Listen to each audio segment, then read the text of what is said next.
Copa আমেরিকাতে অনেক বড় দায়িত্ব নিজের কাঁধে চাপিয়ে খেলতে এসেছেন রিয়াল মাদ্রিদের ১৭ বছর বয়সী ব্রাজিলিয়ান স্ট্রাইকার এনরিক। দলটির আধমরা অবস্থা থেকে টেনে তুলতে তার দিকে অনেকাংশে তাকিয়ে থাকবে সকল ব্রাজিলিয়ানরা। কিন্তু সর্বশেষ কোপা আমেরিকাতে জেতা আর্জেন্টিনা টুর্নামেন্টে থাকায় কাজটি সহজ হবে না সেলেসাওদের জন্য।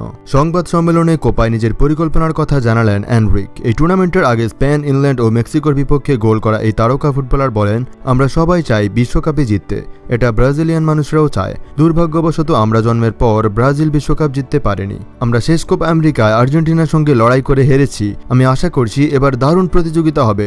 আমরা নতুন প্রজন্ম খেলছি, আশা করছি কোপা আমেরিকা আমাদের ভালো কাটবে এবং আমরা চ্যাম্পিয়নও হতে পারবো। কোস্টারিকার বিপক্ষে ম্যাচ দিয়ে কোপায় যাত্রা শুরু করবে ব্রাজিল। উত্তর আমেরিকার দেশটির বিপক্ষে জয় পাওয়াটা সহজ হবে না বলে মনে করেন এনরিক। এ বিষয়ে তিনি বলেন, আমরা জানি কোপা আমেরিকা জেতা সহজ নয়। আমরা সব সময় সামনের দিকে তাকাই। কোস্টারিকা কঠিন প্রতিপক্ষ, এমনভাবে প্রস্তুতি নিচ্ছি যাতে চ্যাম্পিয়ন হতে পারি। সামনে কি আছে সেটা মোকাবেলা করতে হবে আগে। তাদের দলও বেশ ভালো, আমরা জয় নিয়ে কোপা শুরু করতে চাই। ব্রাজিলের হয়ে এবার কোপাতে ঐতিহ্যবাহী ৯ নম্বর জার্সি পরে মাঠে নামবেন এনরিক। এই জার্সি গায়ে জড়ানো সম্পর্কে এনরিক বলেন, আমি খুবই খুশি। এই নাম্বারের জার্সি সবাই চায়, কিন্তু বিষয়টা অতটা গায়ে নিচ্ছি না। আমি যদি ২১ কিংবা ১৬ নম্বর জার্সিও পরি তাহলেও আমাকে গোল করতেই হবে। আমাদের দলে ২ জন ৯ নম্বর পজিশনে খেলে, আমিও ইভানিলসন। মেক্সিকোর সঙ্গে ইভানিলসন ভালো খেলেও গোল পায়নি। কেউই দলের ঊর্ধ্বে নয়। যেই ফাঁকায় থাকবে তাকেই আমরা পাস দেব এবং সে গোল করবে। অবশ্যই গোল করতে পারাটা দারুণ ব্যাপার। আমি ব্রাজিলকে গোল করে ও করিয়ে মাঠে সাহায্য করতে চাই, এমনটাই তিনি জানিয়েছেন।